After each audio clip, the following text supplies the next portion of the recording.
এই দেখো বন্ধুরা, আজকে আবার একটা ভিডিও নিয়ে চলে এলাম। আজকে দেখো মেথি এক জায়গায় করে রেখেছি।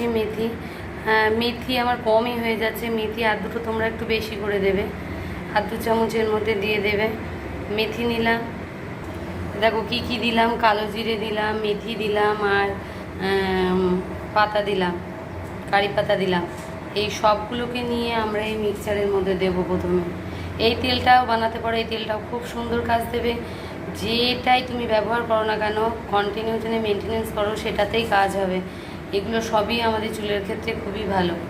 তাই কারি পাতা তোমাদের সবাই মোটামুটি জানা থাকবে, আর ঘরেতে এগুলো মশলা হিসাবে থাকেই ঘরোয়াভাবে। তাই এইগুলো তোমরা বাড়িতে বানিয়ে যদি ট্রাই করো, তাহলে এই বর্ষায় যে চুল ওঠা এগুলো অনেকটাই কমে যায়।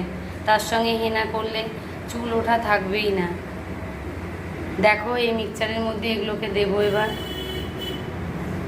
এই দেখো সব